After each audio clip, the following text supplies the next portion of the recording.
Hello दोस्तों, मेरा नाम है ब्रजेश और मैं आप लोगों को पढ़ा रहा था काइनेमेटिक्स। और काइनेमेटिक्स में हम लोगों को आज पढ़ना है रिलेटिव मोशन।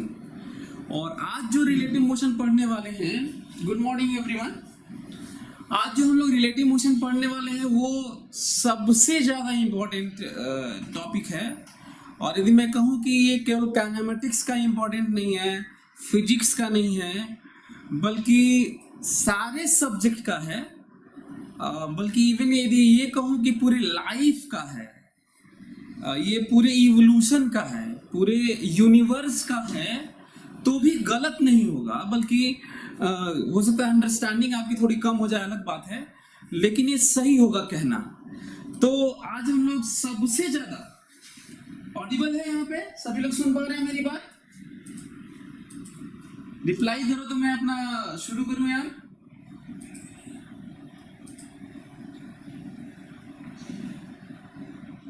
जय हिंद। ओके, सो आज हम लोग सबसे इंपॉर्टेंट टॉपिक पढ़ने वाले हैं। घबराना मत ये नंबर ऑफ लेक्चर से, क्योंकि आप लोगों को लगा होगा कि बहुत इंपॉर्टेंट चीजें पढ़े और रिलेट करने वाली बातें। सो काइनेमेटिक्स, ये बात क्लास 11th की नहीं है, भले ही लिखा है, लेकिन ये केवल क्लास 11th की नहीं है, ये केवल इस चैप्टर की नहीं है, काइनेमेटिक्स की नहीं है, ये केवल फिजिक्स की नहीं है। मैं बार बार बोल रहा हूँ क्योंकि इससे हम लोगों की जिंदगी आज बदल जाने वाली है। जो परसेप्शन है, जो हम लोग समझने की कोशिश करेंगे कोई भी चीज़ों को, तो आज के बाद से हम लोग की चीज़ें बदल जाएंगी। नेटवर्क नहीं आ रहा है तो आपके यहाँ नहीं आ रहा होगा, बाकी तो वॉइस कम आ रही है, कम आ रहा है लिख रहा है कोई कुछ बच्चे कि वॉइस साउंड नहीं आ रहा है। सर वॉइस क्लियर नहीं है सर, आपका साउंड पहले जैसा नहीं है। बहुत सारे अलग अलग वो आ रहे हैं यार, ऐसा क्यों?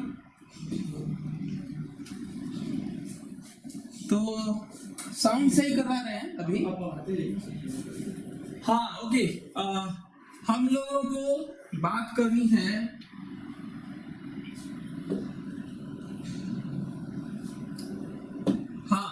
रिलेटिव।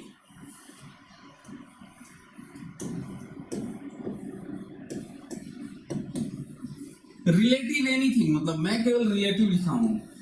इससे आगे बढ़ेंगे तो बात करेंगे रिलेटिव मोशन,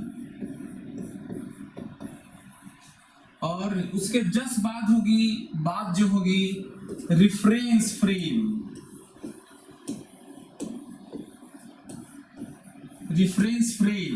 इसके बाद नीचे सिस्टम की बात होगी, है ना।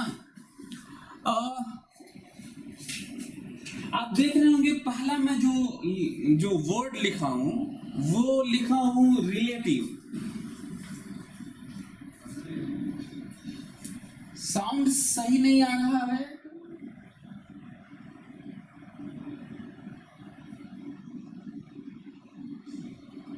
साउंड सही नहीं आ रहा है। देखते हैं, सही करवाते हैं। अब साउंड सही आ रहा है, देखो तब। तो रिलेटिव मोशन, रिफरेंस फ्रेम, एक जो रिलेटिव बात हो रही है ना,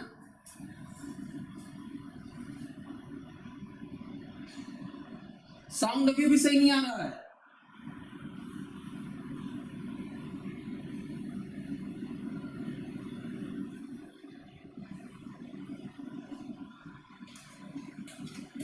साउंड नहीं सही आ रहा है। आप कंटिन्यू कीजिए, करना है ना ये। ठीक, कैसे बच्चे बोल रहे थे? सही है, एनीवे, इतना खराब नहीं लग रहा है। वीडियो सही है पर sound is not clear. Sir office क्या ऑडिबल है सर? एनीवे, तो क्या लाउडर नहीं हो पा रहा है क्या? एनीवे, सो मैं आपको बात कर रहा था कि रिलेटिव मोशन की बात कर रहा था। तो यहाँ पे यदि इसको समझने की कोशिश करें, जो आपको यहाँ पे जो दिख रहा है रिलेटिव, पहला पॉइंट आता है कि दुनिया में सब कुछ रिलेटिव होता है। इससे आपको एक बहुत बड़ा इंस्पिरेशन मिल सकता है कि जिस किसी को टॉप ऑफ समझते हैं तो रियली में वो एक ग्रुप में टॉप रहता होगा। हो सकता है कि कहीं और के लिए वो लास्ट हो, अंतिम पायदान पे हो, जिसको आप टॉपर कहते हैं, आपके क्लास के टॉपर या आपके आईआईटी के टॉपर या पीएमटी का टॉपर। तो इससे आप बहुत बड़ा इंस्पिरेशन ले सकते हैं। तो दुनिया में सब कुछ रिलेटिव होता है। यदि आज आप ये समझ लिए, मैं ट्राई करूंगा, हालांकि चैप्टर तो हम लोग ये पढ़ेंगे, रिलेटिव मोशन पढ़ेंगे, पर यदि आप रिलेटिव को एक लिया जाए तो जो पेन है, जो हंसी खुशी है, जिसका मेजरमेंट नहीं है, उसकी भी बात रिलेटिव तौर पे की जाती है। तो दुनिया में सब कुछ रिलेटिव है। यहाँ तक कि यदि माई मास इज 60 kg, यदि मेरा मास 60 kg है, it means what? It means simply I am 60 times that of 1 kg which is already defined। मैं उस रिलेटिव के नाम पे, उस पहले से रेफरेंस के नाम पे ही बात कर पा रहा हूं। मतलब ये कहने का, अब साउंड क्लियर है बच्चे? तो बोल रहे हैं नहीं, ये लगा ही नहीं। क्या लगा ही नहीं? कैमरे का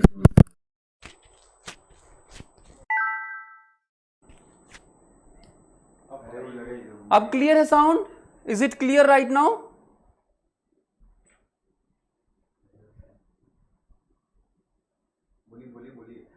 सही है ये? सभी लोग बताएं। एकदम perfect sound? Sound clear? Okay okay okay okay, fine fine fine. चलो फिर थोड़ा सा आपको याद दिला देता हूं, क्योंकि बहुत ही इंपॉर्टेंट टॉपिक है। मैं शुरू में आपको बताने की कोशिश ये कर रहा था कि दुनिया में सब कुछ रिलेटिव है, और ये बात किया था कि बात इस चैप्टर की नहीं है, बात इस सब्जेक्ट फिजिक्स की नहीं है, बात ये केमिस्ट्री मैथ्स और की नहीं है, बात ये हमारे लाइफ की तक की नहीं है। पूरे लाइफ में तो है ही, पूरे ब्रह्मांड में जो भी हम लोग बातचीत करने वाले हैं सब रिलेटिव है। यहाँ तक कि पेन, जो पेन मतलब जो आप दर्द महसूस करते हैं, वो भी रिलेटिव है। एग्जाम्पल लेते हैं तो आपको ज़्यादा आइडिया लगेगा। यदि आपको कहीं चोट लगी है और आप करा रहे हैं, मतलब आप पेन फील कर रहे हैं, आपको मैं बता रहा हूँ, दूसरी जगह ज़्यादा चोट लगा लीजिएगा, हथौड़े से मार दीजिएगा, अपना हाथ दूसरी जगह काट लीजिएगा, और आप जो पेन है ना, वो जो महसूस करते हैं, ब्रेन किस तरीके से रिलेटिव फील करता है, वो जो दूसरा पेन है वो महसूस होने लगेगा, पहला वाला भूल जाएंगे। आप शायद फील भी किए होंगे। तो दुनिया में सब कुछ रिलेटिव है। और मैं बात क्या कर रहा था, जितनी भी क्वांटिटीज मेजर की गई हैं, क्वांटिफाई की गई हैं, अंडरस्टैंडिंग लैंग्वेज तक रिलेटिव है। यदि मैं किसी चीज को मैं बोलूं, मैं हिंदी में कुछ बोलूं किसी अंग्रेज से जिसको इंग्लिश आती हो, तो वो ये हमारे बीच में हम जानते हैं कि इसका मतलब ये है, वो हम बता चुके हैं, असाइन कर चुके हैं। दूसरों को नहीं मालूम है तो नहीं पता चलेगा मैं क्या बोल रहा हूं। मेरी बात आप लोगों को समझ में आ रही होगी। यहां तक कि इसी थ्योरी को फील करके आइंस्टाइन ने स्पेशल थ्योरी ऑफ रिलेटिविटी और जनरल थ्योरी ऑफ रिलेटिविटी दिया था। मतलब ये चीज को समझ के उनका कहना था कि यदि हम दुनिया को देख पा रहे हैं, चाहे जो एजिंग इफेक्ट, चाहे जो भी आपको दिख रहा है, ये जरूर किसी से प्रभावित होगा, इफेक्ट पड़ता होगा। और जब वो स्पीड पे सोचे तो स्पेशल थ्योरी ऑफ रिलेटिविटी जो आइंस्टाइन के है, वो इसी पे बेस्ड है कि maximum possible speed is constant which is speed of light. C से ज़्यादा किसी की स्पीड नहीं होती। इसी पे बेस्ड टाइम डायलेशन भी है, इसी पे बेस्ड लेंथ कॉन्ट्रैक्शन भी है। आपको समझाने की कोशिश करूंगा आगे जब बात आएगी तो, लेकिन हालांकि अभी इतना ज़रूरत नहीं है। तो मैं ये कर रहा था। अच्छा, एक और चीज़ पॉपुलर आप देखे होंगे, यदि आप रिलेटिव को समझ जाएं तो आपको इतना बड़ा इंस्पिरेशन मिलेगा और आपको साइंस में बड़ा मजा आने लगेगा। हर जगह आपको बड़ा क्लियर होगा कि इसका मतलब ये है, क्योंकि ये तो सबको एक्सप्लेन करता है। तो मैं अभी रिलेटिव की बात कर रहा हूँ। एक पॉपुलर एक कहानी भी ऐसे है अकबर बीरबल के ऊपर, तो जो हो सकता है कि चीज़ें नहीं हुई होंगी उसको भी उनके ऊपर जोक बना दिया जाता है। तो आपको एग्जाम्पल के तौर पे लेता हूँ। कहा जाता था कि इस लाइन को बिना मिटाए छोटा करना है, छोटा दिखाना है, छोटा दिखा देना है, छोटा कर देना है, जो भी आप कह लीजिए। तो बिना मिटाए से छोटा बनाना है। तो छोटा कैसे बनाएं? सच ये है कि दुनिया में कोई भी चीज़ छोटा बड़ा होता ही नहीं है, रिलेटिव होता है। कोई चीज़ किसी से छोटी होती है तो वही चीज़ किसी से बड़ी भी होती है। इससे लाइफ में इंस्पिरेशन क्या ले सकते हैं? आप कितने भी ऊपर चले जाएं, आप डोमेन डिफाइन कर लेते हैं, एक ग्रुप डिफाइन कर लेते हैं, उसमें कह देते हैं हम बड़े हैं, हम छोटे हैं, इसी ऐसे ही कहते होंगे। तो आप इससे कह सकते हैं कि आपके लाइफ के रेस में, इस जो चल रहा है करियर के रेस में, कभी भी अब पीक पे और ऐसे पे ध्यान नहीं देना चाहिए, बल्कि ज़्यादा इंजॉय और इसी को लेके, मतलब जितने भी साधु संत और जितने भी लोग प्रीच करने वाले, उपदेश देने वाले लोग हैं, चाहे मोटिवेशनल स्पीकर हैं, सभी लोग ट्राई करते हैं यही समझाने की, लेकिन शायद हो सकता है कि इसकी बात कम करते हों, क्योंकि वो शायद फिजिक्स नहीं पढ़े होंगे। सो अल्टीमेट फिलॉसफी कम से कम आपको मैं आज समझा रहा हूँ। तो जितने भी उपदेश और मोटिवेशनल स्पीचेस, कोटेशन, सब कुछ इसके सामने धराशायी हो सकता है यदि आप इसको आज समझ जाएं। तो हो सकता है कि आज हम लोग इसी में समझने में रह जाएं आज के पूरे लेक्चर में, और उसको पूरा यूज करें हर जगह कि आखिर रिलेटिव क्या होता है। तो इसको कैसे छोटा किया जा सकता है, क्वेश्चन ये है। तो इसका ये मतलब है कि ये इसके सामने एक बड़ा लाइन खींच दिया, इसको मिटाया नहीं, एक बड़ा लाइन खींच दिया तो ये छोटा हो गया। बहुत बड़ा लाइन कर दूंगा तो उसके सामने बहुत छोटा हो जाएगा, और इनफाइनाइटली लार्ज लाइन खींच दूंगा तो ये उसके सामने ये नेग्लिजिबली स्मॉल हो जाएगा, गायब माना जाएगा।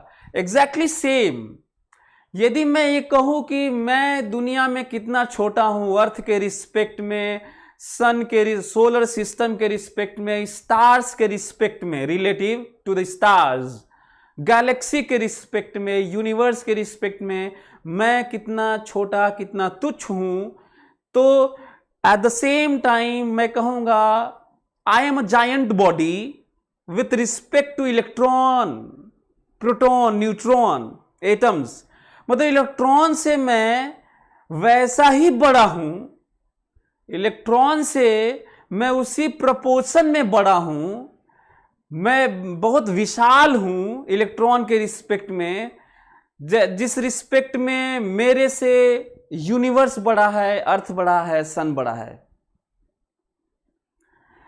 तो इसका मतलब आप लोगों को समझ में आ गया होगा। आज के बाद से हम लोगों की जिंदगी बदल जाने वाली है यदि इस चीज को ध्यान दिया जाए। तो इसका मतलब दुनिया में कोई गरीब है, कोई धनी है, तो रिलेटिव में है।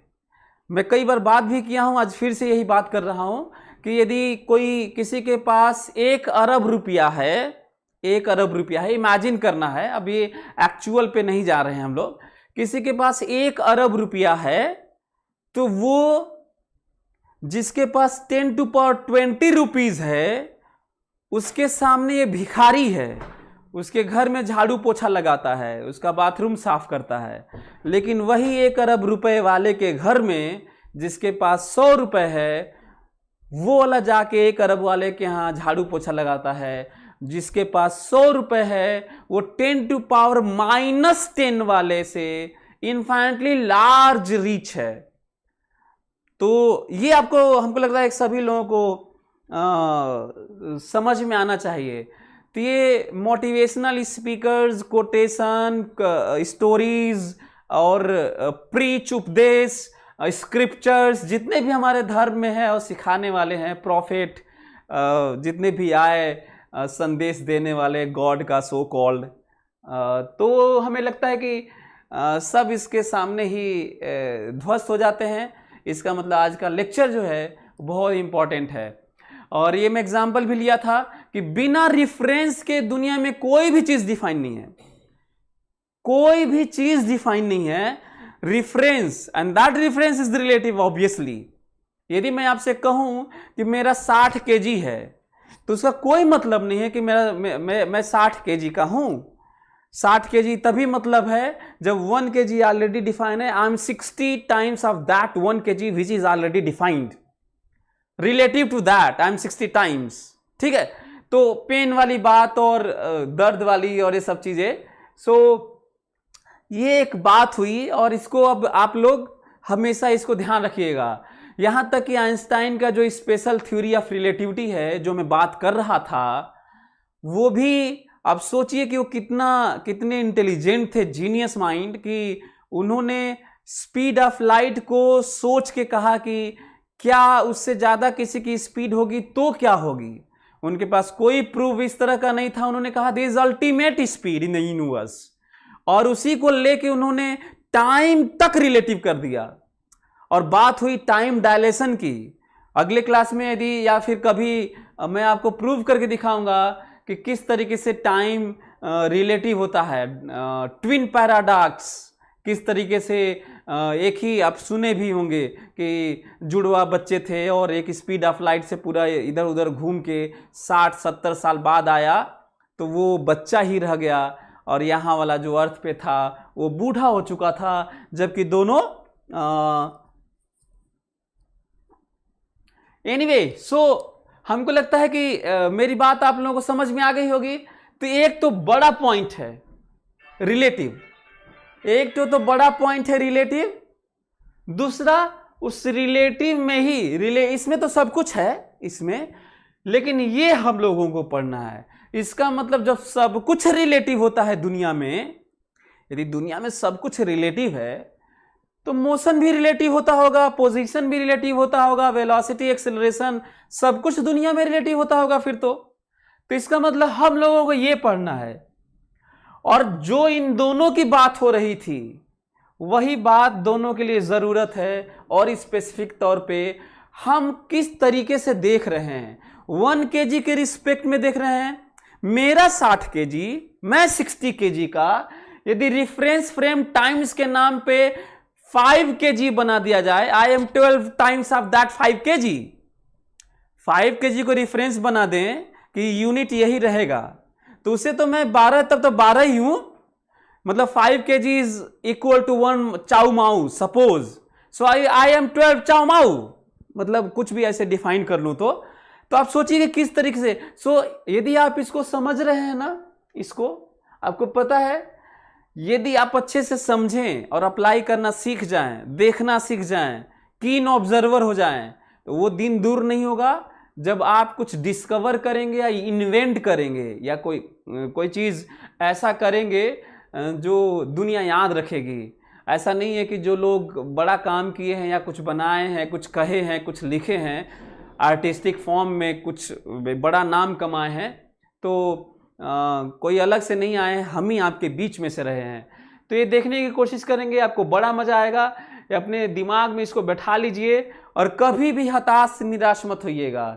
यदि आपका कुछ मार्क्स है, 300 में से आप 20 नंबर पाए हैं, तो आप मत देखिए कि कोई 250 पाया है। आप देखिए मोटिवेशन के तौर पे, आप ये देखिए मोटिवेशन किस तरह से ले रहे हैं, इस पे डिपेंड करता है। 10 नंबर को देख के खुश रहिए और 22-25 नंबर को देख के रेस में लगे रहिए कि कम से कम कुछ लोगों से हम आगे निकल जाएंगे। 250 देखने पे फ्रस्ट्रेशन होगा, और खुश रहना ज़्यादा ज़रूरी है। इसलिए आप अपने आप को सही रास्ते पे रखते हुए आप 20 नंबर पाए हुए हैं, तो आप 18, 17, 10, 5, 0 माइनस देखें। कुल मिला के मैं ये बताना चाहता हूँ कि यदि आप खुश रहेंगे तो आप बहुत अच्छा करेंगे लाइफ में, ओके। और मैं वैसे भी मैं कई बार बोला भी हूँ कि पोटेंशियल सभी बराबर होते हैं।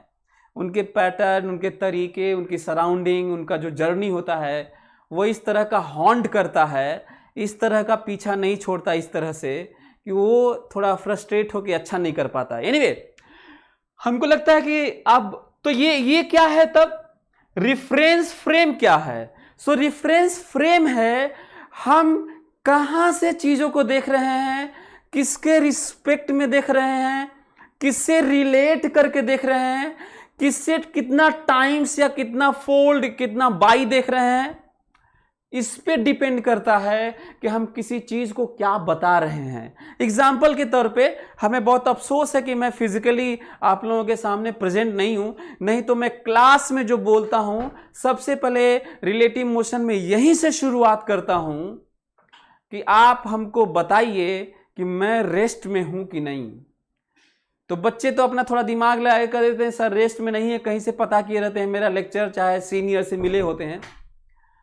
मैं तो फिर मेरा क्वेश्चन होता है कि चलो ठीक है, तुम्हें थोड़ा बहुत पता होगा, ये हमको बताओ कि तुम हमें रेस्ट में देख रहे हो कि नहीं। तो सब बच्चे बोलते हैं कि हाँ आप तो रेस्ट में दिख रहे हैं। सो किसी चीज का रेस्ट में होना, रियली एब्सोल्यूट रेस्ट, और रेस्ट में दिखना, होने और दिखने में अंतर होता है। बस अल्टीमेट फिलॉसफी दिस इज। मैं तो ऐसे मोशन की बात कर रहा था। तो ये क्या है, चीजें बड़ा छोटा दिखना और रियली में एब्सोल्यूट होना अलग बात है। और यहीं पे एब्सोल्यूट को कैंसिल किया जाता है कि दुनिया में एब्सोल्यूट और आइडियल चीजें है ही नहीं। हो सकता है कि जिसको हम लोग एब्सोल्यूट माने हैं वो तभी तक है जब तक वो और भी, जैसे speed of light is absolute, यही एब्सोल्यूट, ठीक है। जब तक हमें और ज्यादा स्पीड की बात नहीं हो पा रही है तब तक ठीक है, यही सही। लेकिन इतिहास गवाह है, साइंस की जर्नी देखिएगा, जो चीजें कभी कही गई थी आगे गलत हो गई, और आज जो सही हैं कोई ज़रूरी नहीं है कि वो सही हो, आगे वो फिर से गलत हो सकती हैं। और जिस दिन गलत हो जाएगी और चीज़ें जो गलत होती हैं वो, इसका मतलब ये नहीं है कि गलत हो जाती हैं, बल्कि सच ये है कि वो एक पर्टिकुलर डोमेन में, पर्टिकुलर सेट ऑफ कंडीशन में, पर्टिकुलर सिचुएशन में करेक्ट होती हैं, यूनिवर्सली नहीं होती, वो कंडीशनली होती हैं। और फिर इसके बाद कहा जाता है कि जब ये नहीं होगा तब ये होगा। तब बात होती है क्लासिकल मैकेनिक्स और क्वांटम मैकेनिक्स की, ठीक है। और फिर उसकी बात होती है क्वांटम मैकेनिक्स के अंदर क्लासिकल आ जाता है, और फिर होता है कि general theory of relativity Einstein की, व्हिच एक्सप्लेन्स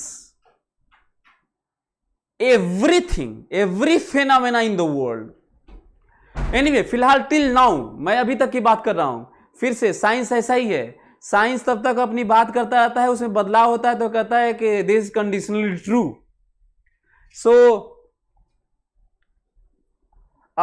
इसका मतलब यह है कि रेफरेंस फ्रेम पे डिपेंड करता है। तो मैं चाहता हूं कि आपका हर नजरिया ऐसा रेफरेंस फ्रेम लेके जिंदगी जीना है आपको, ऐसा रेफरेंस फ्रेम जिससे आपको खुशी मिले। किसी भी तरह की सिचुएशन में आपको बस खुशियां ही खुशियां नसीब हो, और नसीब क्या हो, फिर से वही नसीब भी रिलेटिव, वही वाली बात। किसी को कोई नसीब वाला बोलता है कि उसके पास वो ऐसे परिवार में पैदा हो गया कि वो उसके पास बहुत पैसे हैं, ऐशो आराम है। आप पता करिएगा, हो सकता है वो आपसे ज़्यादा सफरिंग में हो सकता है ज़्यादा सफ़र कर रहा हो, ज़्यादा दुखी हो। आपको लगता होगा क्योंकि आपने रेफरेंस केवल पैसा बनाया था, आपने हेल्थ नहीं बनाया, मेंटल स्टेबिलिटी नहीं बनाया, बहुत सारे पैरामीटर में वो बहुत पीछे है, बहुत दुखी है। आपने पैसे का एक रेफरेंस बना के किसी को बोल दिया कि वो बहुत अच्छा है आपसे। मैंने देखा है स्लम एरिया में, झुग्गी झोपड़ियों में जो हंसी मैं देखा हूँ, जो खुशियाँ देखा हूँ, छोटे टीवी में, झुग्गी झोपड़ी में, स्लम एरिया में, वो मैंने बड़े बड़े घरों में नहीं देखा। शायद मैं कहूँ अपने घर में भी नहीं देखा, तो ये सही होगा। तो हमको लगता है कि इसको यूज़ करके आप अपनी ज़िंदगी को संवार सकते हैं। और किसी भी मोटिवेशनल स्पीकर, आप मोटिवेशनल स्पीकर को खूब सुनते हैं, रोज एक वीडियो सुनते हैं, कई लोगों तो मैं ऐसे भी सुना हूं कि रोज एक देखते हैं कि इनका फलाने का, तो उनका, तो रॉबिन शर्मा का, तो शिव खेड़ा का, तो संदीप महसूरी का। कोई जरूरत नहीं है। आप अपनी जिंदगी, आप किसी से कम नहीं हो, आप अपनी जिंदगी इसको लेके जीना और देखना रेफरेंस फ्रेम बदल के कि जिंदगी कितनी खूबसूरत है। एनीवे, सो इसका मतलब ये हुआ कि रिलेटिव मोशन हम लोगों को पढ़ना है और रेफरेंस फ्रेम से सब बात करनी है। रेफरेंस फ्रेम का मतलब है कहां से कोई चीज देख रहे हैं, ऑब्जर्वर कहां है। If you are observer, where are you? If I am observer, मैं कहां हूं? कोई भी ऑब्जर्वर कहां है, वही रेफरेंस फ्रेम है। चाहे किसके रिस्पेक्ट में कोई बात हो रही है, इसके रिस्पेक्ट में ये बात हो रही है, that is reference frame. Reference frame तो जहां पे है मोशन के लिए रेफरेंस फ्रेम है, नहीं तो बाकी क्वांटिटीज के लिए और अदर चीजों के लिए रेफरेंस होता है। ठीक है, ओके। तो इसका मतलब ये हुआ कि हम लोगों को रिलेटिव मोशन को समझने की कोशिश करनी है। तो चलिए समझते हैं रिलेटिव मोशन में शुरुआत कहां से होगी? ऑब्जर्वेशन में। पोजीशन, चेंज इन पोजीशन के रेट का, बदलने का rate, that is acceleration sufficient. इसका मतलब पोजीशन, वेलोसिटी, एक्सेलरेशन। ज्यादा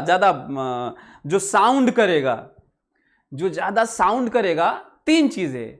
पोजीशन रिलेटिव होता है, वेलोसिटी रिलेटिव होती है, एक्सीलरेशन रिलेटिव होता है। इसका मतलब क्या ये हुआ कि जो आज तक पढ़े बिना, विदाउट नोइंग रिलेटिव मोशन, क्या वो सब गलत था? नहीं।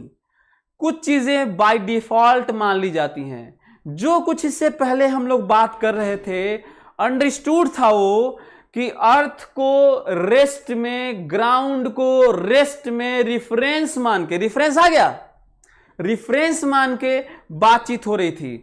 अब ये नहीं कहना है कि यदि सर आप पढ़ाए हैं, सब कुछ रिलेटिव है, तो वेलोसिटी दी गई बस की, ट्रेन की, फलाने की, ढेमकाने की, आपको देना चाहिए था किसके रिस्पेक्ट में है। तो बाय डिफॉल्ट क्या मानना है भाई? ग्राउंड को, अर्थ को रेस्ट में मानना है। क्या मानना है? रेस्ट में, ग्राउंड को या अर्थ को रेस्ट में मानना है, जो कि रियली में रेस्ट में नहीं है। अर्थ अपने एक्सिस के अबाउट बहुत हाई स्पीड से घूम रही है, और यदि इक्वेटर पे हम अपने आप को मान लें, अपने घर को, अपने शहर को, बनारस को, उसकी स्पीड है, जान के आश्चर्य करेंगे, 1600 kilometre per our, nearly 1600 kilometre per our, which is more than supersonic jet fighters. मतलब जो अभी तक जेट फाइटर अभी सुने होंगे, रफाल आया है, फलाना ढेमकाना आया है, उस तरह के कंपेरेबल स्पीड से मैं भाग रहा हूं, लेकिन आपको दिख नहीं रहा होगा, क्योंकि ऑब्जर्वेशन हमेशा रिलेटिव होता है। हमको लग रहा है कि आप लोग मेरी बात आप लोग समझ रहे होंगे, और यदि इसको ध्यान दिया जाए तो इसका मतलब साफ है कि पीछे वाले जितने भी क्वेश्चंस थे, चाहे जो भी बातें हुई थी, बाय डिफॉल्ट ऐसे ही मान लिया गया। तो कहीं पे क्वेश्चन लिखा रहे, a stone is thrown vertically upward 40 metre per second, तो अब ये मत कहना कि अर्थ के रिस्पेक्ट में नहीं दिया है, ग्राउंड के रिस्पेक्ट में नहीं दिया है, बिना रिस्पेक्ट के स्पीड वेलोसिटी नहीं हो सकती, तो क्यों नहीं दिया है? तो क्या मानना होगा? अर्थ रेस्ट में है और ग्राउंड रेस्ट में है, ग्राउंड के रिस्पेक्ट में ये बात हो रही है। ठीक है, एक पॉइंट ये है। दूसरा पॉइंट पोजीशन। दूसरा पॉइंट ये हो रहा है पोजीशन हमेशा या तो पॉइंट और ओरिजिन की बात होती है, या फिर जब किसी बड़े ऑब्जेक्ट की बात होती है तो रियली में जो डायमेंशन की बात होती है, उसके रिस्पेक्ट में उस ऑब्जेक्ट का डायमेंशन पॉइंट माना जाता है। जैसे जब हम लोग फोटो में ग्राफिकली मैं दिखाऊंगा तो पॉइंट ओरिजिन होगा और उससे position R1 R2 RA RB होता है। लेकिन सुने होंगे बस का पोजीशन, बस ए का पोजीशन बस बी के रिस्पेक्ट में, उनके बीच में अब इतनी दूरी होने लगती है कि हम लोग बस को जो एक डायमेंशन है, पॉइंट नहीं है, उसको पॉइंट माना जा सकता है। फिर से वही रिलेटिव बात आ गई, क्योंकि हम जिस डायमेंशन की बात करने जा रहे हैं उस डायमेंशन के, उस मीटर, उस डिस्टेंस के रिस्पेक्ट में जो बस का लंबाई चौड़ाई ऊंचाई है, जो डायमेंशन है, उसको नेग्लिजिबली स्मॉल मान के जहां पर है उसे पॉइंट माना जा सकता है। ठीक वैसे ही जैसे भले ही अर्थ एक बहुत बड़ा हो हम लोगों के मोशन और डिस्टेंस के रिस्पेक्ट में, पर जब गैलेक्सी के रिस्पेक्ट में बात होती है, सोलर सिस्टम, सन कितना दूर है, मून कितना दूर है, गैलेक्सी में यदि अर्थ से कुछ बात करें तो अर्थ पॉइंट की तरह में दिखता है, और अर्थ से किसी स्टार की दूरी की बात होगी। अब अर्थ का 6400 किलोमीटर रेडियस वाला अर्थ को पॉइंट दिखता है उस गैलेक्सी के डायमेंशन के रिस्पेक्ट में। इससे अंदाजा लगा सकते हो कि किस तरीके से एक बड़े से बड़े चीज को हम लोग नेग्लिजिबली स्मॉल डायमेंशन का मान के उसे पॉइंट मान लेते हैं। और वही वाला मेरा डायमेंशन जिसको अर्थ के रिस्पेक्ट में बहुत छोटा कहा जा रहा था, वही इलेक्ट्रॉन के रिस्पेक्ट में मैं बहुत ही बड़ा हूं और आप भी बहुत बड़े हैं। सो हमको लग रहा है कि आप लोग मेरी बात समझ रहे होंगे। अब आते हैं रिफरेंस फ्रेम की जो बात हो रही थी, रिफरेंस फ्रेम की जो बात हो रही थी उसको समझने की कोशिश करते हैं। ठीक है, तो इसको देखते हैं कि रिफरेंस फ्रेम रियली में कितनी तरह की होती है, रिफरेंस फ्रेम कितनी तरह की होती है, ये देखने की कोशिश करते हैं ना। ठीक है, रिफरेंस फ्रेम देखने की कोशिश करते हैं, सभी लोग देखेंगे, सभी लोग देखें कि रिफरेंस फ्रेम रियली में क्या मीन करता है और कितने तरह का होता है। ठीक है, सभी लोग देखें।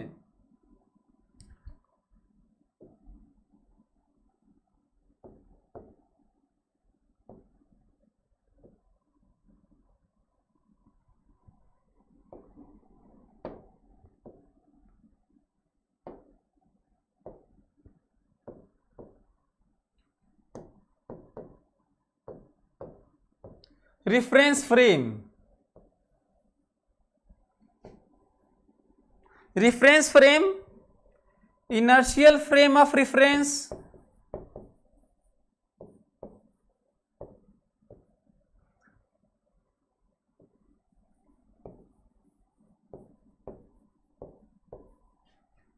Non inertial frame of reference.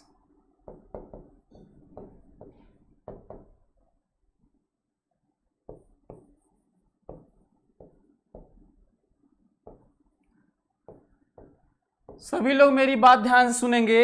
Inertial frame of reference और non inertial frame of reference. अब ये इनर्शिया, इनर्शियल नॉन इनर्शियल, ये इनर्शिया से, जड़ता से, जड़त्व से लिया गया है, हिंदी में जड़त्व बोलते हैं। सो वहां से ये बात हो रही है। क्वेश्चन ये उठता है कि दो डिवीजन करने की जरूरत क्यों पड़ी या फिर दो ही क्यों पड़ी। पहले तो जरूरत क्यों पड़ी डिवीजन की, और दूसरा दो ही क्यों, तीन तरह की क्यों नहीं, चार तरह की क्यों नहीं, दो क्यों, और ये है क्या, ये बड़ा पॉइंट है। तो इसकी बात तो हो चुकी है। रिफरेंस फ्रेम कहिए, चाहे फ्रेम ऑफ ऑब्जर्वेशन कहिए, चाहे ऑब्जर्विंग फ्रेम कहिए, चाहे फ्रेम ऑफ रिफरेंस कहिए, सब एक ही बात है। फ्रेम ऑफ ऑब्जर्वेशन कहिए, फ्रेम ऑफ ऑब्जर्वर कहिए, फ्रेम ऑफ रिफरेंस कहिए, रिफरेंस फ्रेम कहिए, रिलेटिव टू समथिंग कहिए, सब एक ही बात है। आपका मन करता है तो सब लिख भी सकते हैं कि फ्रेम ऑफ ऑब्जर्वेशन या फ्रेम ऑफ और करके लिख भी सकते हैं, सब एक ही बात है। इसका सिंपल सा मतलब है कि किसके रिस्पेक्ट में कोई चीज देखा जा रहा है, किसके रिस्पेक्ट में, और जिसके रिस्पेक्ट में कोई चीज देखा जा रहा होगा आपको यदि महसूस करना है, फिजिक्स सीखना है, तो वो रिस्पेक्ट में आपको खुद ही जाके बनना होगा। यदि आप ऐसा करना सीख गए तो फिर मजा आ जाएगा। क्वेश्चन ये है कि दो क्यों? दो मैं बताता हूं।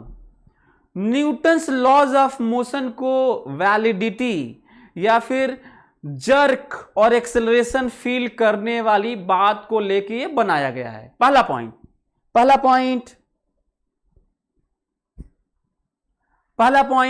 क्या? पहला पॉइंट, जो हम महसूस करते हैं जर्क या एक्सेलरेशन, कभी भी हम लोग किसी बंद कमरे में रेस्ट में रह के वेलोसिटी महसूस नहीं कर सकते, लेकिन किसी बंद कमरे में, बंद लिफ्ट में, बंद ट्रेन में, बस में, किसी बंद क्लोज चीजों में, और सब कुछ रेस्ट में रहे, आप भी रेस्ट में रहें, तो आप वेलोसिटी महसूस नहीं कर सकते, क्योंकि आपकी अपनी वेलोसिटी जो पूरा सिस्टम चल रहा है, कोई दूर दूर तक रिफरेंस नहीं है ताकि आप पता कर सके कि आप रियली में चल रहे हैं कि नहीं। पर एक्सेलरेशन महसूस करते हैं, ऐसे हो जाएंगे, ऐसे हो जाएंगे, ऐसे हो जाएंगे, मुड़ेगा तो, है ना। वही वाला न्यूटन्स लॉज ऑफ मोशन, जो आगे वाला चैप्टर है जो हम लोग पढ़ने वाले हैं, वही वाला है। तो न्यूटन्स लॉज ऑफ मोशन को कह लीजिए, चाहे एक्सेलरेशन फोर्स को महसूस करने की बात को लेके ये दोनों बातें आई हैं। इसका मतलब हम कहां से किसी चीज को देख रहे हैं, वो दो तरह का हो सकता है। या तो उसका एक्सेलरेशन क्या हो सकता है? 0, या तो एक्सेलरेशन किसका? आप लोगों को समझ में आ रहा है किसका? फ्रेम का। और फ्रेम का मतलब जहां से होके आप देख रहे हैं। अब कई लोग सर ये कम समझ में आ रहा है, कहां से होके देख रहे हैं, जहां से होके देख रहे हैं, ये सब यदि आपकी बात हो रही तो मैं बता देता हूं क्या प्रॉब्लम कम समझ में आ रहा है। तो चलिए मैं बता देता हूं, ध्यान से समझ, सभी लोग समझने की कोशिश करना, फोकस करो मेरी बात पे, सभी लोग, एक एक लोग। इमेजिन करो रोड पे कोई बाइक वाला जा रहा है। इमेजिन करो रोड पे एक बाइक वाला ऐसे जा रहा है 10 मीटर पर सेकेंड से, ठीक है?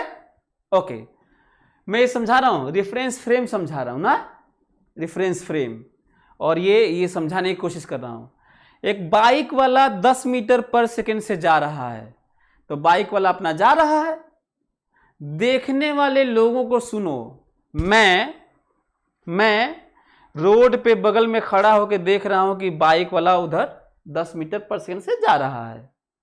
कोई लिफ्ट में ऊपर जा रहा है, ग्लास का लिफ्ट है, ट्रांसपेरेंट है, देख सकता है।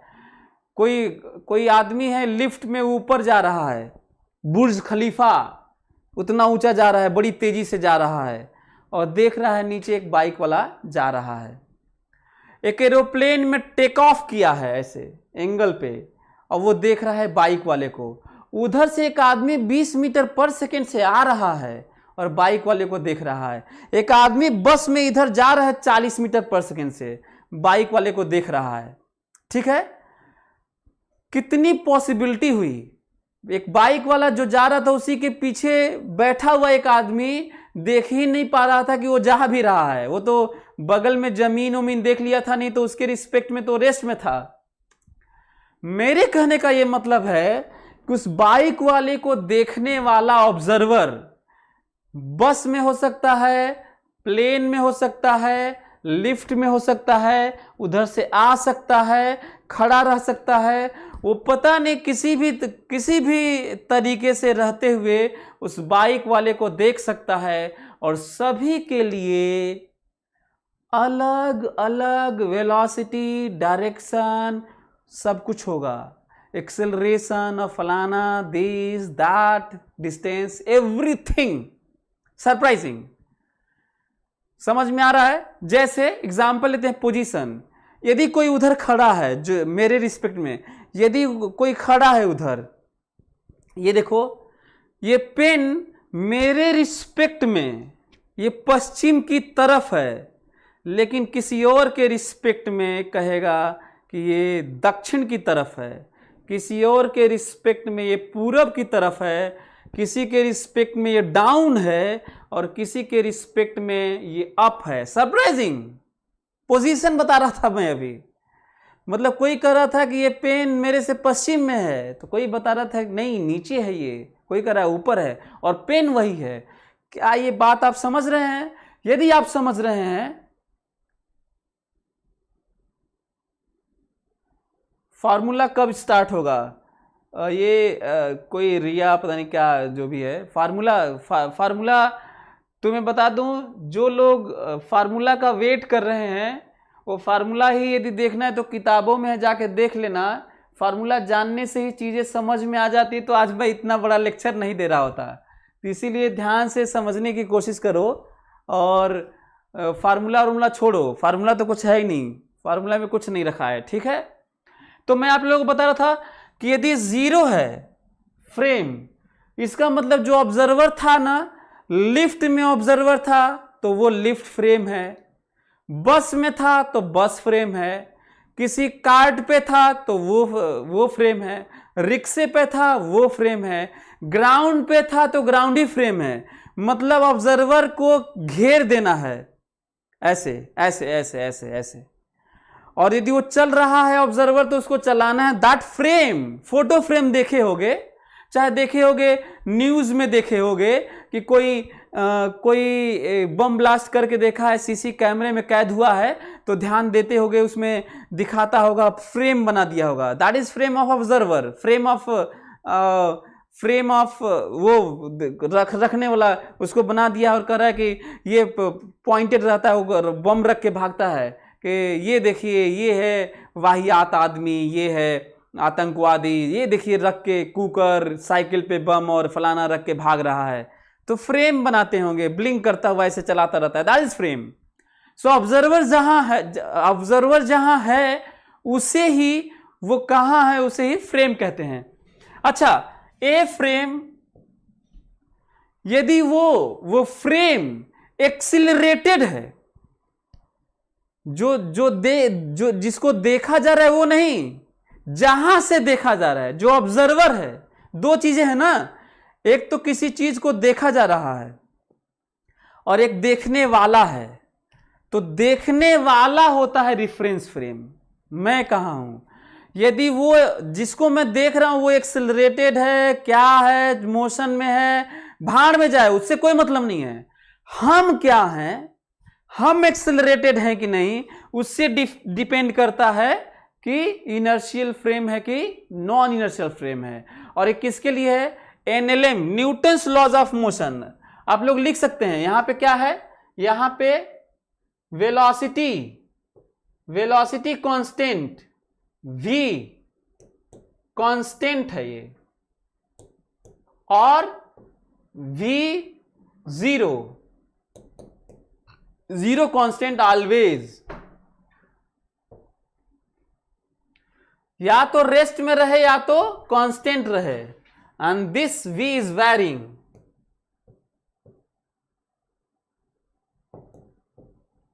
समझ में आ रहा होगा, हमको लग रहा है आप लोगों को।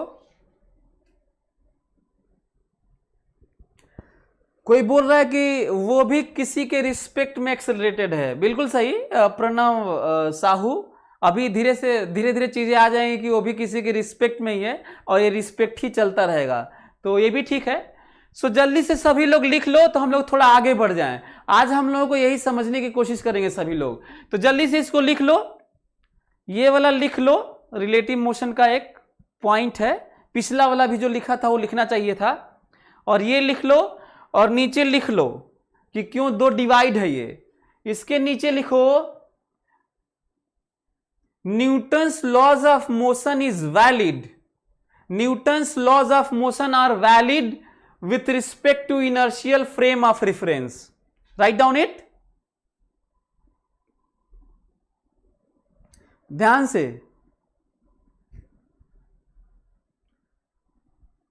ये पता नहीं कोई बोले please if anyone knows it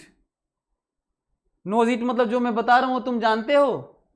anyway, so inertial, इसके नीचे लिखो नीचे Newton's laws of motion, Newton's laws of motion are valid. Newton's laws of motion are valid with respect to inertial frame of reference. Newton's laws of motion are valid with respect to inertial frame of reference. Newton's laws of motion नीचे लिख लो. Newton's laws of motion are valid with respect to inertial frame of reference. With respect to inertial frame of reference. और इसके बारे में लिख लो यहां पे, Newton's laws of motion are invalid. इसके बारे में लिख लो non inertial frame of reference. Newton's laws of motion are invalid. Newton's laws of motion are invalid with respect to non-inertial frame of reference. Newton's laws of motion are invalid with respect to non-inertial frame of reference.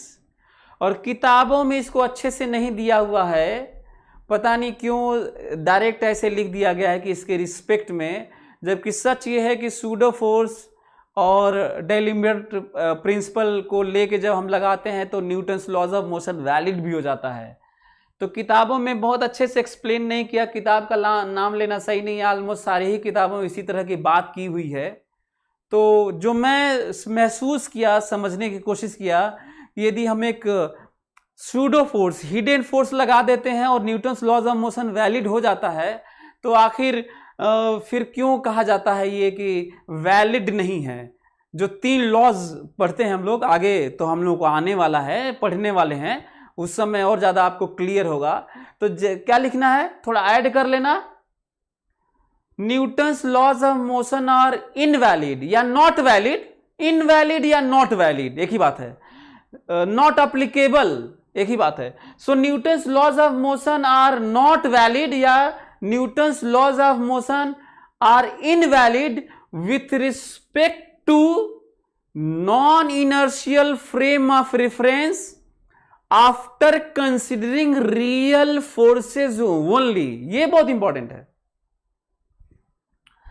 इसका मतलब है ये आप सही, मैं लिखवा रहा हूं तो सही लिखवा रहा हूं. किताबों में पता नहीं क्या वो हो सकता है कि ये सीरीज चला रहा होगा, तो डे-लिम्बर्ट प्रिंसिपल, चाहे सूडो फोर्स, कोरियोलिस फोर्स को हो सकता है पता नहीं लगाने के बाद तो चीज़ें वैलिड हो जाती हैं, फिर भी पता नहीं क्यों लोगों ने ऐसे ही डायरेक्ट लिख दिया है, जो कि हमें गलत लगता है.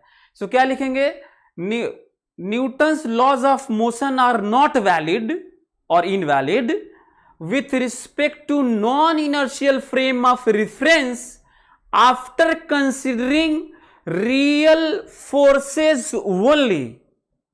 After considering real forces only. मतलब केवल रियल फोर्स को यदि हम लोग कंसीडर करें तो सिस्टम पे जिसको ऑब्जर्व कर रहे हैं, तो ये फिर इनवैलिड होता है. अब क्वेश्चन होता है कि सर ये कम समझ में आ रहा है, समझ में नहीं आ रहा है. कोई बात नहीं, मैं बता रहा हूं, ध्यान से मेरी बात सुनना. ये जो आप लोगों को सूडो फोर्स बोल दिया, डे-लिम्बर्ट प्रिंसिपल बोल दिया, और ये नॉन इनर्शियल फ्रेम में ही invalid NLM Newton's laws of motion क्यों हो रहा है, तो सब कुछ आज तो नहीं समझोगे, तो बस आज लिख लो ना, और ट्रस्ट फेथ, मतलब आप बिलीव करिए कि मैं आपको समझा लूंगा जब जरूरत पड़ेगी. तो और NLM की बात हो रही है तो NLM में ही समझेंगे सूडो फोर्स और सब, तो मैं फिर से आपको बताऊंगा. फिलहाल हम लोग को रिलेटिव मोशन वाली बात करनी थी और कंप्लीट लिखना था, तो वो लिख लिए हैं. ठीक है. सो आप लोग लिख लिए होंगे. तो इसका मतलब क्या हुआ, थोड़ा सा हल्का सा बता ही देता हूं. इसका मतलब ये हुआ कि यदि मैं बस में जा रहा हूं, मैं बस में परमानेंट मैं रुका हूं। फोकस करो, यदि मैं परमानेंट रुका हुआ हूं तो मैं इनर्शियल फ्रेम में हूं। परमानेंट रुक के कोई चीज देख रहा हूं, चिड़िया उड़ रही है, कोई चीज दौड़ रहा है, बाइक वाला जा रहा है, कार वाला आ रहा है, कुछ भी। यदि मैं रेस्ट में हूं तो मैं किस फ्रेम ऑफ रेफरेंस में हूं? मैं इनर्शियल फ्रेम ऑफ रेफरेंस में हूं। लेकिन मैं यदि बस में बैठा हूं और मेरी बस चल रही है तो मैं इनर्शियल फ्रेम में हूं कि नॉन इनर्शियल फ्रेम में हूं? मैं बस में बैठा हुआ, बस चल रही है और मैं बाहर देख रहा हूं, पेड़ को देख रहा हूं, बस को, दूसरे बस को देख रहा हूं, चिड़िया चुड़ुंग जो भी सबको देख रहा हूं और मैं बस में मोशन कर रहा हूं, तो किस फ्रेम में हूं? तो सब बच्चे बोलने लगते हैं कि सर आप नॉन इनर्शियल फ्रेम में हैं। गलत है। यदि मेरी बस कांस्टेंट वेलोसिटी से चल रही है तब भी मैं इनर्शियल फ्रेम ऑफ रेफरेंस है मेरा। चीजों को देखने का, दुनिया को देखने का जो अभी फ्रेम है जहां पे मैं बैठा हूं, अभी भी इनर्शियल फ्रेम है, क्योंकि फ्रेम ऑफ रेफरेंस का जो नेचर है वो वेलोसिटी से नहीं, एक्सिलरेशन से होता है। किससे होता है? एक्सिलरेशन से। तो इसका मतलब मैं कहूं कि मैं ऑब्जर्वर बाहर की दुनिया देख रहा हूं और मैं बस में बैठा हूं, मेरी बस चल रही है, तो मैं किस फ्रेम में हूं? तो आप कह देंगे कि किसी भी दोनों में किसी भी फ्रेम में हो सकते हैं। यदि मेरी बस कांस्टेंट वेलोसिटी से चल रही है तो जो मैं दुनिया देख रहा हूं उसको कहा जाएगा, ये जो रेफरेंस फ्रेम ऑफ ऑब्जर्वेशन है, मेरा जो फ्रेम है वो इनर्शियल है। यदि मेरी बस एक्सेलरेट कर रही है तब नॉन इनर्शियल है। याद रहेगा? विनय सिंह और कई लोग आपस में सूडो फोर्स को लेके बात करने लगे। मैं तुम लोगों को बता दिया तो भी समझ नहीं रहे हो। मैं कहा pseudo force, false force, hidden force, virtual force, imaginary force, the D'Alembert principle, और कैसे क्यों होल्ड नहीं, ये सब आगे समझेंगे। तो क्यों अभी बात कर रहे हो? गजब हो यार। मैं तुम लोगों को मना किया हूं कि चैट मत करो, ऐसे कुछ भी। पूरा क्लियर नहीं हो पा रहा है। विकास चौहान, कोई बात नहीं यार, मैं पूरा इतना आसानी से क्लियर कैसे हो जाएगा? यदि पूरे साइंस की अल्टीमेट फिलॉसफी पढ़ रहे हैं तो मैं ट्राई कर रहा हूं कि आप चीजों को बस अभी फ्रेम, ये बस डिफरेंशिएट कर पाए आप। मेरा मकसद ये है कि आप बस इन चीजों को क्या कर पाए? डिफरेंशिएट कर पाए। जिन चीजों को मैं देख पा रहा हूं, एक बाइक वाले को देख रहा हूं, मैं देख रहा हूं बाइक वाले को, तो बाइक वाले की स्टडी होने वाली है। रिफरेंस मैं हूं, ऑब्जर्वर मैं हूं, फ्रेम मेरा है, ठीक है। और उसके एक्सेलरेशन और रेस्ट और जीरो वेलोसिटी कांस्टेंट से कोई मतलब नहीं है। भाड़ में गया सिस्टम ऑब्जर्व करने वाला। मैं यदि एक्सेलरेटेड हूं, मेरे से डिफाइन होगा कि फ्रेम ऑफ ऑब्जर्वेशन जो दिख रहा है, मेरे से डिफाइन होगा कि ये जो फ्रेम है ऑब्जर्वेशन का, रिफरेंस जो है वो इनर्शियल है कि नॉन इनर्शियल है। यदि मैं बताया तो मैं बस में हूं, बाहर किसी डॉग को दौड़ते हुए देख रहा हूं। डॉग एक्सेलरेटेड है, रेस्ट में है, कांस्टेंट वेलोसिटी दौड़ रहा है, उससे मतलब नहीं, वो तो उसको तो मैं देख रहा हूं। मैं किस में हूं देखने वाला, वो बताएगा कि जो फ्रेम ऑफ ऑब्जर्वेशन है, रिफरेंस फ्रेम है, फ्रेम ऑफ ऑब्जर्वर है, उसी की बात हो रही है। ये वो क्या है? तो मेरी बस परमानेंट रुकी है तो भी इनर्शियल फ्रेम है। यदि मेरी बस कांस्टेंट वेलोसिटी से जा रही है तो भी इनर्शियल फ्रेम है। यदि मेरी बस एक्सेलरेटेड है तो नॉन इनर्शियल फ्रेम है। यदि मेरी बस कांस्टेंट स्पीड से मुड़ रही है, कांस्टेंट स्पीड से तो भी एक्सेलरेशन है, due to change in direction acceleration है तो भी नॉन इनर्शियल फ्रेम है। बोलो।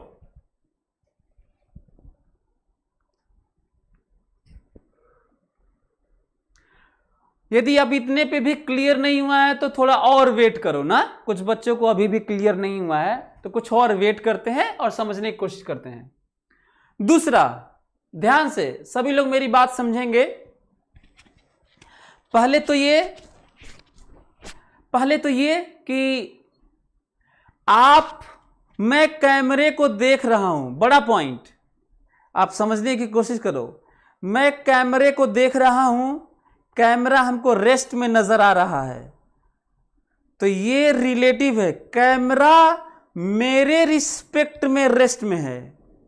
क्या रियली में कैमरा रेस्ट में है? नहीं। इससे आइडिया लग गया होगा दुनिया में सब कुछ रिलेटिव है। समझ में आ रहा? मैं बगल में दीवार देख रहा हूं, रेस्ट में है। क्या रियली में रेस्ट में है? वो तो अर्थ के साथ घूम रहा है पूरा दीवार, कैमरा, मैं पूरा अर्थ के साथ में अपने एक्सिस के अबाउट तो घूम ही रहा है, स्पीड तो है ही। पूरा अर्थ सन के अबाउट घूम रहा है, पूरा सोलर सिस्टम गैलेक्सी का पॉइंट ऑफ सिंगुलर, गैलेक्सी का सेंटर के अबाउट घूम रहा है। And whole Galaxy Milky Way, आकाश गंगा, वो point of singularity big bang जहां हुआ था उसके अबाउट घूम रहा है। भला मैं कैसे रेस्ट में हो सकता था? लेकिन मैं तो देख पा रहा हूं कि चीजें मेरे आसपास में सब रेस्ट में है। तो ये जो रेस्ट वाला दिख रहा है वो क्या दिख रहा है? रिलेटिव दिख रहा है। हमको लग रहा है कि आपको समझ में आ रहा होगा। एनीवे, तो आप लोगों को ये पता चल गया होगा। अब मैं इतना जानने के बाद कि दुनिया में सब कुछ रिलेटिव होता है, इतना जानने के बाद अब हम लोग इतिहास की बात कर सकते हैं। अब हम लोग इतिहास की बात कर सकते हैं। तो ध्यान से सुनना, इतिहास की रिलीजन स्क्रिप्चर्स में क्या लिखा गया है अभी तक कि अर्थ फ्लैट है, स्फेरिकल नहीं है, अंडा किधर नहीं है, फ्लैट है। बहुत सारे स्क्रिप्चर्स, नाम नहीं लूंगा नहीं तो कई लोगों को बुरा लग जाएगा। एनीवे, हाँ, ये इनर्शियल फ्रेम भले ही डिफाइन कर दिया गया, कितनी इंटरेस्टिंग पॉइंट है, भले ही डिफाइन कर दिया गया, सच यह है कि दुनिया में इनर्शियल फ्रेम है ही नहीं। आप कहीं भी ऑब्जर्वर, बस में, ट्रेन में, लिफ्ट में, हेलीकॉप्टर में, एरोप्लेन में, सैटेलाइट में, किसी भी चीज में, कहीं पे भी, पोल स्टार, सन पे, मून पे, एनी स्टार, गैलेक्सी के सेंटर पे, कहीं पे भी रहते हुए आप ये नहीं कर सकते now I am in rest or with I am moving with constant velocity. आपका एक्सेलरेशन होगा ही होगा। यदि मैं अपने आप को देखूं तो अर्थ पे मैं ऐसे घूम रहा हूं यार, ऐसे अर्थ के साथ में ऐसे घूम रहा हूं, ऐसे ही घूम रहा हूं। अब बताओ, मेरा मोशन कर्व है, भला मैं कांस्टेंट वेलोसिटी कैसे हो सकता था या वेलोसिटी जीरो कैसे हो सकती थी? इसका मतलब दुनिया में कोई भी इनर्शियल फ्रेम है ही नहीं। अभी आप सोच रहे हो कि सन पे जाके कहोगे now I am in rest and what I am observing that is true, that is inertial frame, I am in inertial frame of reference. गलत है, सन भी नहीं रुका है, मिल्की वे के सेंटर के अबाउट सोलर सिस्टम पूरा घूम रहा है और वो भी कर्व मोशन है। तो भला कर्व मोशन में एक्सेलरेशन जीरो कैसे हो सकता है? वेलोसिटी चेंज होती है due to change in direction. तो दुनिया में कोई भी ऐसा प्लेटफॉर्म नहीं है जहां पे पोल स्टार, पूरा गैलेक्सी घूम रहा है, पोल स्टार, ध्रुव तारा is a part of galaxy, Milky Way, आकाश गंगा, भला पोल स्टार कैसे रेस्ट में हो सकता है? वो कहो कि तारों की स्थितियां बदल जाती हैं क्योंकि वो एक्सिस पे, जो अर्थ का एक्सिस है उस पे नहीं होता। पोल स्टार रेस्ट में इसीलिए दिखता है क्योंकि इसके एक्सिस ऑफ रोटेशन के अलॉन्ग हो जाता है, इसीलिए दिखता है। तो इसलिए नहीं कि पोल स्टार रेस्ट में होता है और बाकी तारे चलते हैं, सब ऋषि मंडल और फलाना और ढेमकाना सब दिखता है। ठीक है, तो कनिष्का नायक नहीं, वो मैं हम लोग आगे न्यूटन्स लॉज ऑफ मोशन में पढ़ेंगे, देखेंगे। सो आप लोगों को ये समझ में आया कि दुनिया में कोई भी इनर्शियल फ्रेम नहीं है, क्योंकि कहीं भी रह के तुम ये नहीं कह सकते, जैसे मैं अभी नहीं कह पा रहा हूं कि मैं इनर्शियल फ्रेम में हूं। कहीं भी रह के, अर्थ के सेंटर पे रह के भी नहीं कह सकते, पोल पे रह के, पूरा अर्थ घूम रही है भाई, सन पे रह के, पोल स्टार। इसका मतलब जब यहां तक नहीं रह के कह सकते तो भला बस में, लिफ्ट में रह के आप कैसे कह सकते हैं, एरोप्लेन में और उन सब में। तो एक तो ये पॉइंट है। अब क्वेश्चन ये उठता है कि जब ये हाइपोथेटिकल ही हो सकता है, इमेजिन ही किया जा सकता है, रियल में नहीं, तो पढ़ा क्यों रहे हैं, क्या जरूरत है। फिर से वही बात आ गई। मेरी बात ध्यान से सुनो, क्योंकि हम अपनी पूरी जिंदगी अर्थ पे जीते हैं। स्पेस में बहुत ज़्यादा बात नहीं होती, एस्ट्रोनॉमी में, नासा में, इसरो में ये सब होती है। हम लोगों का एक जो कॉमन मैन है, इन्वेंशन और डिस्कवरी जो कुछ होती है ज़्यादातर हम लोग यहीं पे बात करते हैं अर्थ पर। इसीलिए सब कुछ अर्थ वाली वेलोसिटी सबको मिली हुई है। इसीलिए क्योंकि सबको मिली है इसलिए कह देते हैं किसी को नहीं मिली है, और अर्थ को रेस्ट में मान के इनर्शियल फ्रेम बना लेते हैं for the time being, for the sake of understanding, for the sake of realization मान लेते हैं, और हम लोग आगे से यही मानेंगे। फिलहाल हम लोग बातचीत ब्रॉडर वे में कर रहे हैं, पर अर्थ को हम लोग इनर्शियल फ्रेम मान लेते हैं जो कि रियली में है नहीं। तो अब आप लोगों को समझ में आ गया क्यों पढ़ रहे हैं, बोलो। बाय डिफॉल्ट हम लोग, अच्छा पता चल जाएगा जब कहेगा अर्थ इनर्शियल फ्रेम है कि नहीं, तो अब पता चल गया कि ये तो यूनिवर्स के लेवल की बात हो रही है, अर्थ के लेवल की बात हो रही है। लेकिन जब बातचीत होगी बस के, लिफ्ट की, bus, lift, this, that, dog, elephant, man, car, particle, दी, है ना, तब अर्थ को क्या मान लिया गया है, इनर्शियल फ्रेम। अर्थ के रोटेशन को ध्यान नहीं दिया गया है। जब तक बड़े लेवल पे क्वेश्चन इनर्शियल फ्रेम तक की बात ना हो, या ग्रेविटेशन चैप्टर ना हो, जिसमें ग्रेविटेशन में पूरे केपलर्स लॉ और सन और elliptical path and this and that and moon ना हो, तब तक हम लोग अर्थ को क्या मानते रहते हैं, रेस्ट में मानते हैं, परमानेंट रेस्ट में मानते हैं, ग्राउंड को रेस्ट में मानते हैं, जो कि नहीं है। 1600 किलोमीटर पर आवर से भाग रहे हैं, और ये कैलकुलेट करके बता रहा हूं। इस तरह का लेक्चर शायद ही आपको कहीं मिलेगा कि मैं कैलकुलेट करके आपको बता रहा हूं कि my speed right now with respect to the centre of earth is 1600 kilometre per hour, ignoring other velocities of this earth with respect to others. मैं अपना अभी सन के अबाउट वाला 365 दिन में चक्कर मारने वाला छोड़ा हुआ हूं। अभी अर्थ के अबाउट केवल अपने एक्सिस के अबाउट घूमने वाला 1600। यदि मैं सन के अबाउट ले लूं तो ये हजारों लाखों किलोमीटर पर आवर हो जाएगा। यदि मैं गैलेक्सी का ले लूं तो और ज्यादा अर्थ का हो जाएगा।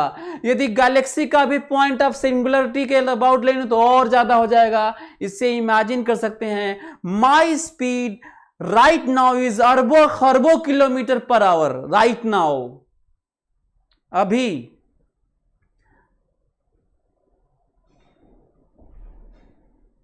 तो हमें लगता है कि आप लोग मेरी बात समझ रहे होंगे। यदि आप समझ रहे होंगे तो फिर से मैं वही बात बोलूंगा कि जरा साइंस किस तरह से इवॉल्व होते हुए, एडवांस होते हुए, अंडरस्टैंडिंग अपनी बनाते हुए, खुद को ही खोजते हुए कैसे यहां तक पहुंचा है, वो समझने की कोशिश करते हैं। चलिए, बहुत पहले की बात है, बिफोर क्राइस्ट, या जो भी पहले, यदि मैं कहूं कि नाम लूंगा तो ज़्यादा, अरिस्टार्कस एक बड़ा नाम है, सोक्रेटिस है ना, अरिस्टोटल, गैलीलियो, ये सब, गैलीलियो तो इधर का नाम है। 500 BC, 500-600 BC, 500-600 बिफोर क्राइस्ट, अंग्रेजी कैलेंडर से की शुरुआत होने से 500-600 साल पहले भी बातें हुई हैं, और लोग ऑब्जर्व किए हैं स्टार्स को, उनके उनके उनके लाइन ऑफ कनेक्शन को ऐसे लाइन बना बना के लोगों ने स्टडी किया है, और लोगों ने अपने अपने तरीके से एक्सप्लेन किया है। टॉलमी रहे हैं, है ना, प्लेटो, और क्या क्या, बहुत एक लंबी सी फहरिस्त है। मैं बताने की कोशिश कर रहा हूं कि रिलीजन, जो धर्म है, स्क्रिप्चर्स में कहा गया है, जो गॉड के द्वारा बनाई गई दुनिया कही जाती है, हालांकि मैं नहीं मानता, आप लोग हो सकता है ज़्यादातर लोग मानते होंगे। उसमें क्या व्यवस्था है? जियोसेंट्रिक थ्योरी थी। कौन सी थ्योरी? जियोसेंट्रिक। तो जियोसेंट्रिक, तो आप लोगों को मैं थोड़ा समझा दूं ताकि आप लोगों को थोड़ा मजा आ जाए आज के लेक्चर में, है ना। एनीवे, तो आप लोग रेफरेंस फ्रेम आप लोग लिख लिए। मैं समझ रहा हूँ कि रेफरेंस फ्रेम आप लोग समझ गए हो कि रेफरेंस फ्रेम कैसे डिसाइड होगा, और मैं ट्राई भी कर रहा हूँ। मैं जानता हूँ कि आप लोगों को कितना समझ में आएगा फिलहाल और कितना नहीं आएगा, तो मैं ट्राई किया कि आपको उसी तरह बताऊं और आप चीज़ों को समझने की कोशिश करें। तो आपको मैं बता दूं कि क्यों नहीं इनर्शियल फ्रेम दुनिया में है। तो सभी लोग ध्यान देने की कोशिश करें। जियोसेंट्रिक थ्योरी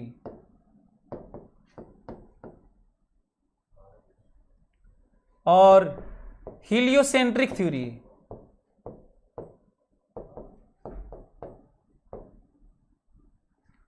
और सेल्फ सेंट्रिक थ्योरी।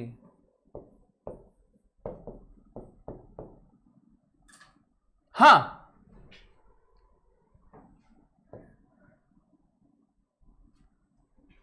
ये आखिर ये तीन बातें आज हम लोग जान लेंगे, फिर उसके बाद थोड़ा हम लोग समझ लेंगे, फिर उसके बाद हम लोग आज लेक्चर थोड़ा ओवर हो जाएगा। ध्यान से मेरी बात सुनिए आप लोग ना, सभी लोग।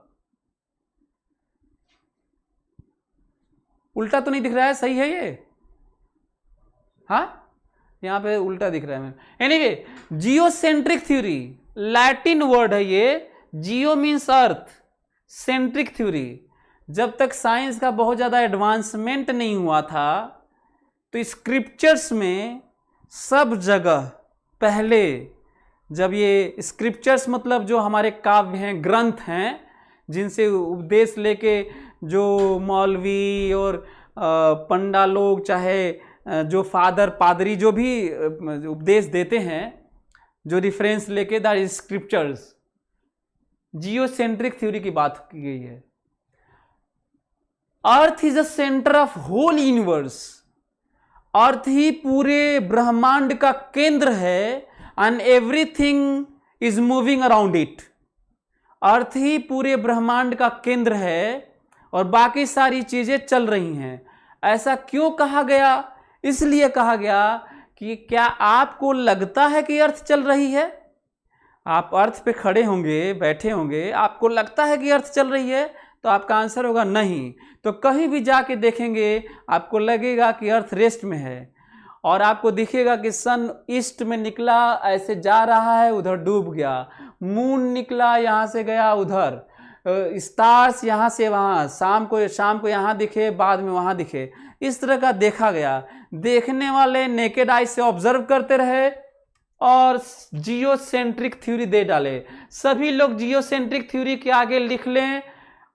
इसका कंसिडरेशन है earth is a centre of whole universe. Earth is a centre of whole universe and everything is moving around it, है ना। ये थ्योरी है और सही भी लग रहा था, लोगों को कभी महसूस नहीं हुआ कि अच्छा ये भी थ्योरी है। दूसरा हीलियोसेंट्रिक थ्योरी, बाद में कोपरनिकस और क्या क्या गैलीलियो, केपलर, टाइको ब्राहे, एक बड़ी लंबी सी फहरिस्त आई सामने, लंबा सा एक दौर आया अरिस्टार्कस की, और के मैं बात भी कर रहा था कि पहले इस तरह का ऑब्जर्वेशन तो शुरू हो चुका था 500 BC। बाद में आया कि ऐसा है कि ये ज्योमेट्री बना बना के और सोलर और ल्यूनर एक्लिप्सेस और ये सब देख हो के कीन ऑब्जर्वर थे ये लोग, और देख के उन्होंने बताया कि ये ऐसा है कि अर्थ सेंटर नहीं है, अर्थ रुका हुआ नहीं है, बल्कि सन रुका हुआ है। Helio stands for sun, centric मतलब सेंटर, थ्योरी मतलब theory. So sun is a centre of whole universe, sun is a centre of whole universe. तो एक Copernicus, Tycho Brahe, Kepler, Galileo, Newton, this that, एक लंबी सी फेरिस्त आई और ये हुआ कि ये गलत है थ्योरी, थ्योरी ये सही है, सन रेस्ट में है और बाकी अदर 8 प्लैनेट्स, अब तो बहुत सारे और भी डिस्कवरीज होती जा रही है। सो सन रेस्ट में है, बाकी अर्थ घूम रही है, ठीक है। अच्छा, बाद में 1960 के अराउंड 60-80s इन बिटवीन बहुत तेजी से डेवलप हुआ। हबल्स, एडविन हबल एक साइंटिस्ट का नाम है और उन्हीं के नाम पे बड़े बड़े टेलीस्कोप बने हुए हैं, सेंटर्स बने हुए हैं, स्पेस सेंटर्स, हबल टेलीस्कोप। और उनका एक ग्रुप था साइंटिस्ट का, उन्होंने बिग बैंग थ्योरी दिया था। हालांकि बिग बैंग के पीछे बहुत सारे लोगों का भी अपना हाथ रहा है, बहुत कुछ बताए लोग। उन्होंने बताया कि एक पॉइंट था, पूरा whole universe was a packed in nut shell, infinite temperature, infinite density, concentrated, पूरा ब्रह्मांड इतने में एक नट शेल में बंद था, एक्सप्लोड हुआ और बाकी ये चीजें बनी और सब घूम रही हैं। Angular momentum of that whole energy mass system is conserved and momentum too पूरा घूम रहा है।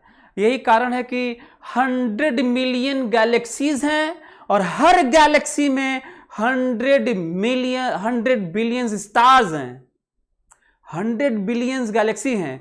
उस 100 बिलियन गैलेक्सीज में से एक गैलेक्सी का नाम है आकाशगंगा, मिल्की वे। उस आकाशगंगा एक गैलेक्सी में 100 बिलियन स्टार्स हैं। उस स्टार्स में 100 बिलियन स्टार्स में से एक स्टार सिस्टम का नाम है सोलर स्टार सिस्टम, और सोलर स्टार सिस्टम में एक प्लैनेट का नाम है अर्थ, और अर्थ का अपना एक सैटेलाइट, नेचुरल सैटेलाइट है, मून, आप वेल नोन है। तो नहीं, big bang theory, Shashwat Pandey, big bang theory is wrong और राइट, ये अलग अलग बात है। इस पे मैं नहीं जा रहा हूं, अभी इस पे हमें नहीं जाना है ना। तो ये पता चला कि एवरीथिंग इज मूविंग, दुनिया की सारी चीजें मूव कर रही हैं। कैंसिल हो गया ये। कहा गया कि सन रेस्ट में कैसे हो सकता है जब मिल्की वे, आकाशगंगा, मतलब every Galaxy is receding away. ये तो प्रूव हो चुका है डॉपलर इफेक्ट से। बिग बैंग थ्योरी पे आप क्वेश्चन मार्क लगाइए, लेकिन मतलब यूनिवर्स इज एक्सपैंडिंग, इस पे तो क्वेश्चन मार्क नहीं है, ठीक है। ओके, सो हीलियोसेंट्रिक थ्योरी रॉन्ग, ये भी wrong, scriptures fail, heliocentric theory fail. अब आया कि भाई दुनिया में तो कोई रेस्ट में अब है ही नहीं, बिग बैंग, या उसको सही मानिए चाहे गलत मानिए, everything is receding away, away away. पूरा यूनिवर्स एक्सपैंड कर रहा है, पूरा यूनिवर्स एक्सपैंड कर रहा है। All the heavenly bodies are going away, distance between them, distance amongst them are increasing. एक अपना एक डिबेट है, ये साइंस का हिस्सा है, एस्ट्रोनॉमी, उस पर नहीं जा रहा हूं। जब ये पता चला कि दुनिया में अब कोई रेस्ट में नहीं है, कोई कांस्टेंट वेलोसिटी से नहीं चल रहा है, इनर्शियल फ्रेम अब कहीं नहीं है। अब ये क्वेश्चन हो गया, then we can not measure, बड़ा साइंस के लिए बड़ा statement, we can not measure speed or velocity of anything any time.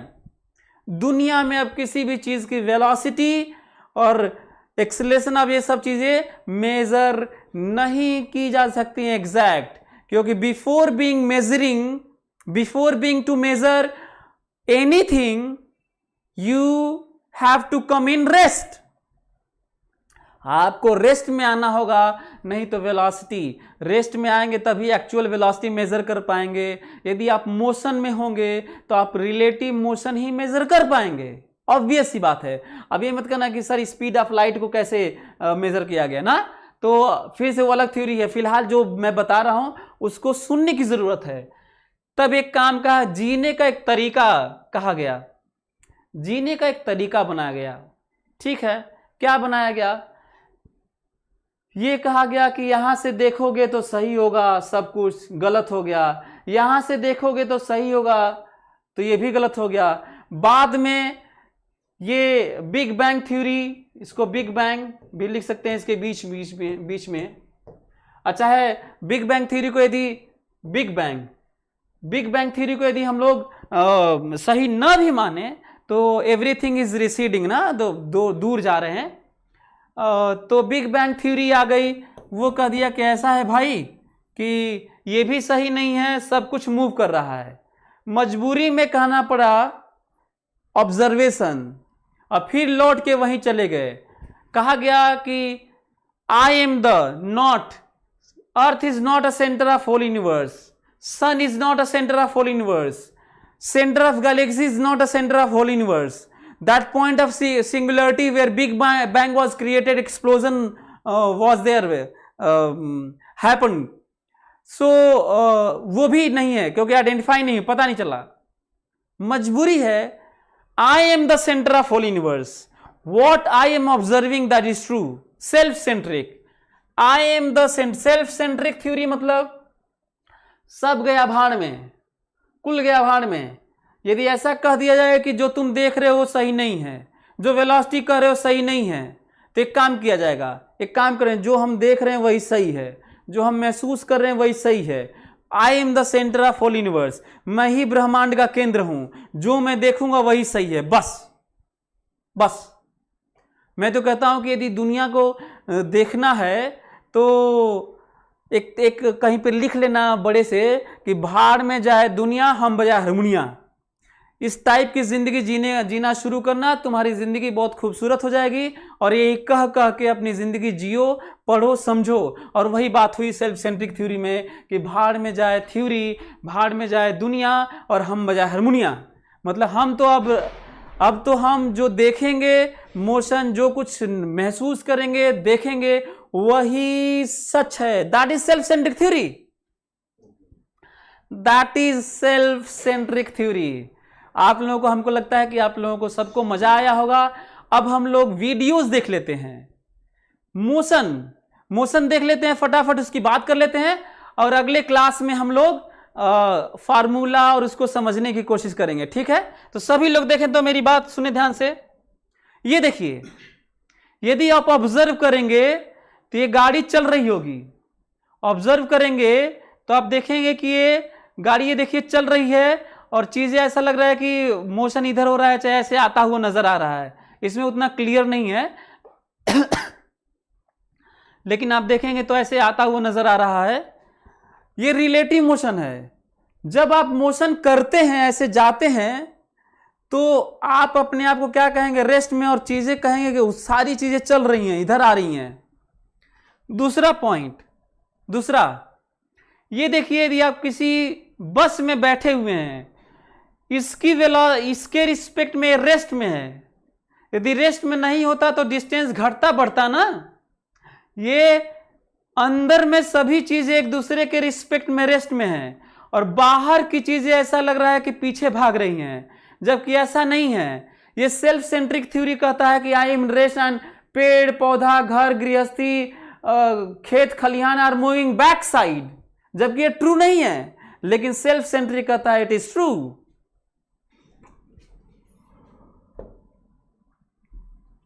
यदि आप देखेंगे, ये देखिए जिसको मैं बात कर रहा था, यदि आप आउटसाइड न देखें, तो आप कोई किताब पढ़ें अंदर में, तो आपके रिस्पेक्ट में किताब रेस्ट में है, सीट रेस्ट में, सब कुछ, और बाहर न दिखें तो आपको मोशन का पता नहीं चलेगा। ये देखिए, जो पास में चीजें होती हैं बहुत हाई स्पीड से पीछे की तरफ भागती हैं, जबकि सच यह है कि वो नहीं भाग रही होती हैं, आप जा रहे होते हैं। This is self centric theory, जो आपको दिख रहा होगा।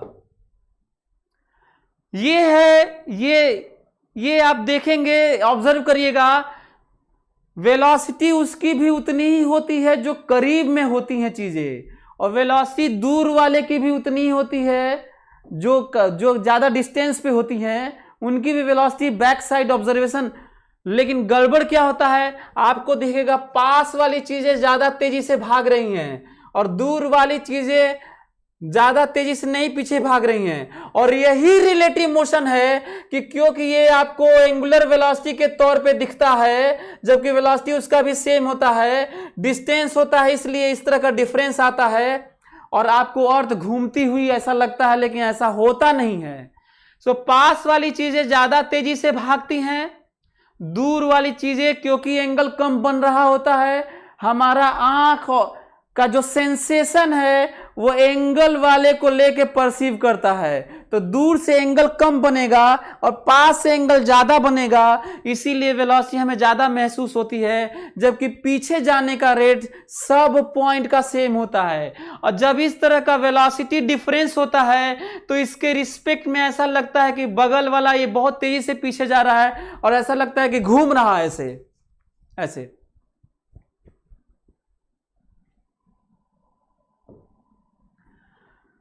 यदि कोई रेस्ट में है तो रेनिंग वर्टिकल दिखाई देता है और जैसे ही दौड़ता है रेनिंग आपको ऐसे दिखाई देता है, हम लोग पढ़ेंगे। यदि वर्टिकल कब दिखाई देता है, रेस्ट में। जैसे ही दौड़ेगा वैसे ही रेनिंग आपको ऐसे दिखाई देगी, दिखाई देगी, होगी नहीं, दिखाई देगी।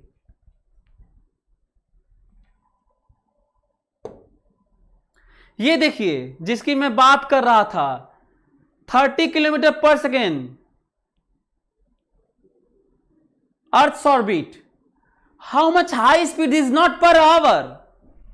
मतलब हम लोग अर्थ के एक्सिस के रिस्पेक्ट में, अर्थ के अबाउट, एक्सिस के अबाउट, अर्थ के अबाउट, इक्वेटर पे मेरी वेलोसिटी है 1600 किलोमीटर पर आवर। इसमें क्या नहीं लिया गया है, सन के अबाउट वाला नहीं लिया गया है। सन के अबाउट वाला है 30 किलोमीटर पर सेकेंड। कितना किलोमीटर पर आवर? तुम 3600 मल्टीप्लाई कर लो, 3600 मल्टीप्लाई कर लो इसमें। सोचो ये पहुंचने वाला है about lakh kilometre per hour. जो मैं कहा था बात सही हुई कि नहीं? So my velocity with respect to sun is almost millions kilometre per hour. Surprising. Anyway आगे ये देखिए यहां पे स्पीड का रिलेटिव मेजरमेंट दिखाया गया है। अर्थ के रिस्पेक्ट में जो मैं घूम रहा हूं, देखो 1670 लिखा हुआ है, दिख रहा होगा तुम्हें, 1600 किलोमीटर पर आवर। इसी को मैं बोला था। ये देखो कितना धीरे धीरे, इसी के रिस्पेक्ट में सब कहा जा रहा है। अब अर्थ की ऑर्बिटिंग सन के अबाउट देखो लाख कहा था, याद है तुम्हें? 1,07,200 किलोमीटर पर आवर अर्थ की स्पीड है सन के अबाउट। और इसके रिस्पेक्ट में देखो मेरा स्पीड ये माना जाए तो अर्थ खुद ही इतने से भाग रही है। मिल्की वे सन सोलर सिस्टम का जो स्पीड है, मिल्की वे आकाश गंगा के सेंटर के अबाउट देखो क्या दिया हुआ है, 8,28,000 किलोमीटर पर आवर।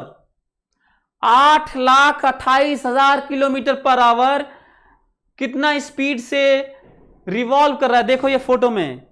अब ये देखो milky way point of singularity, पूरे यूनिवर्स का जो एक्सपेंशन हो रहा है साथ में पूरा घूम रहा है, उसकी स्पीड देखो। सरप्राइजिंग 21 लाख, नॉट 21 लाख, कितना लाख, 10 लाख, करोड़, 2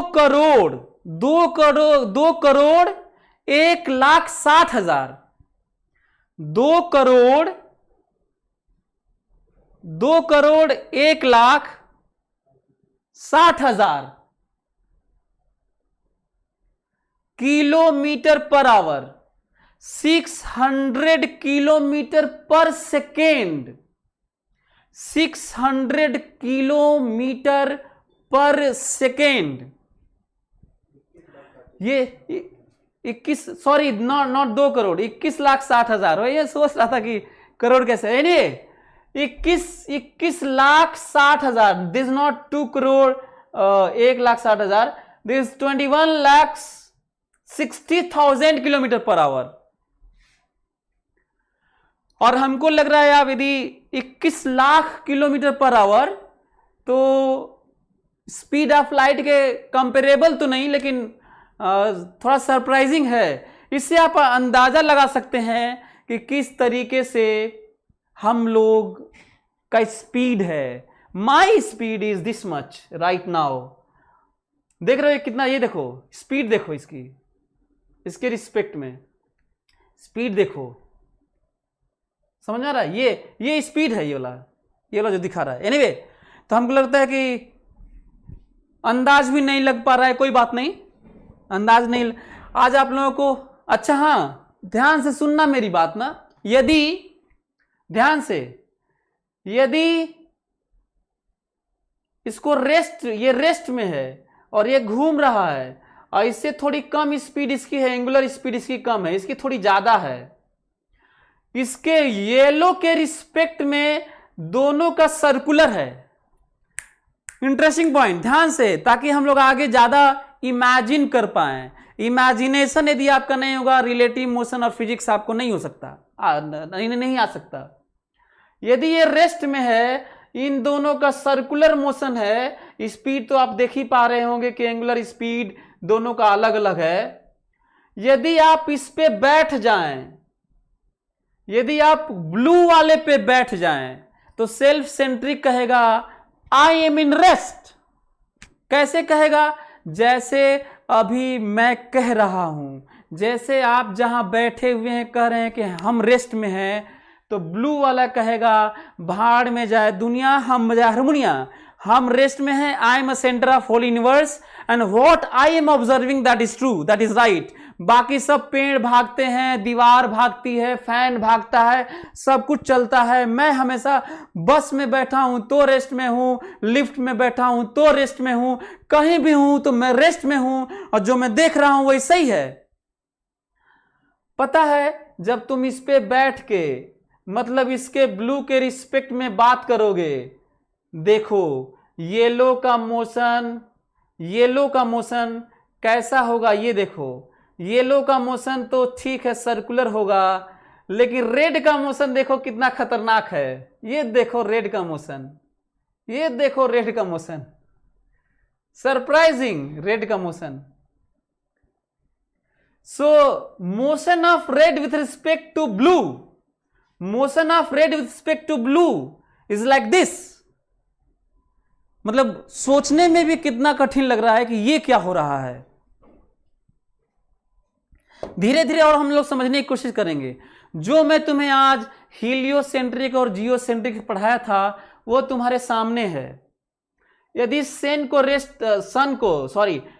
यदि रेस्ट में माना जाए, तो जो प्लैनेट्स हैं उनका देखो पाथ सर्कुलर दिखाया गया है, एलिप्टिकल होता है, सर्कुलर, ये तो समझाने के लिए है ताकि कट न करे। तो ये देखो सब सारे प्लैनेट का कैसा है दिख रहा है। अर्थ देखो ब्लू में है, घूम रही है अर्थ दिख रहा है तुम्हें, है अर्थ ब्लू। अब अर्थ पे हम लोग हैं, तो याद है, देख लेना, सन चलता हुआ नजर आता है, सन चलता हुआ नजर आता है। इसका मतलब हुआ कि ये जो सन रेस्ट में है, यदि अर्थ को क्या किया जाए रेस्ट में, तो अर्थ के रिस्पेक्ट में सन का मोशन देखो, अर्थ के रिस्पेक्ट में अर्थ को रेस्ट में मान के सन का देखो, और बाकी का मोशन कितना डरावना हो रहा है आप देख सकते हैं। बाकी का मोशन कितना डरावना है आपके सामने है, देख रहे हो। ये वाला वही मोशन है, देखो ये वाला जो कैसा मोशन है, कैसा मोशन है। यदि अर्थ को रेस्ट में माना जाए बजाय इसके सन को रेस्ट में मानने के, तो कितनी भयावह स्थिति आ रही है रिलेटिव मोशन ऑब्जर्वेशन के। ये देखो, यदि अर्थ के अबाउट यदि मून ऐसे घूम रहा है ना, तो उससे रिलेटेड जो वो पॉइंट जो तुम्हें नहीं दिख सकते, स्टार वाले, जो स्टार्स बंद हो जाते हैं तुम्हें दिखना, वो पोजीशन घूमने के कारण ऐसे, अर्थ के अबाउट मान ले सन है, अर्थ के अबाउट ये मून घूम रहा है ऐसे, तो कौन कौन सी चीजें पीछे बंद होगी, तो पहले ऐसे जाके बंद होती हैं पीछे वाली, फिर लौटती हैं, फिर जाती हैं। ये वो लाइन दिखाया गया है जिसके कारण हम लोग नहीं देख पाएंगे। इमेजिन कर पा रहे हो मैं क्या बोल रहा हूं। सो जो एक्लिप्सेस या जो इनविजिबिलिटी आती है, वो इसी कारण से आती है। हमको लगता है कि आप लोग मेरी बात समझ रहे होंगे। ये देखो, यदि इनको रेस्ट में माना जाए, फ्रेम जो रियल में लिफ्ट या कोई भी चीज, रोड पे कोई रूम, ये दोनों रेस्ट में हो, तो ये देखो कोई चीज चल रहा है जाके रुक गया, एक्सेलरेट हुआ फिर रिटार्ड हुआ और जाके रुक गया। यहां पे देखो, यदि हम लोग इसके रिस्पेक्ट में बात करें, कह दें कि आई एम इन रेस्ट, जो चल रहा है उस पे जाके बैठ जाओ, कहो कि मैं रेस्ट में हूं, तो बाकी सारी चीजें इधर जाती हुई नजर आने लगेंगी। हर एक चीज रूम में चलता हुआ, यदि मैं इधर की तरफ चलूं तो मैं कहूंगा रेस्ट में हूं, बाकी सारी चीजें पीछे भाग गई। तो हमें लगता है कि आप लोग मेरी बात समझ गए होंगे, और आज का लेक्चर इतना ही। अब आप लोगों को पता चल गया होगा कि रिलेटिव मोशन क्या है। अब हम लोग फार्मूला और डेरिवेशन और एप्लीकेशन देखेंगे अगले क्लास में। हमें लगता है कि आप लोगों को बहुत मजा आया होगा। Thank you so much.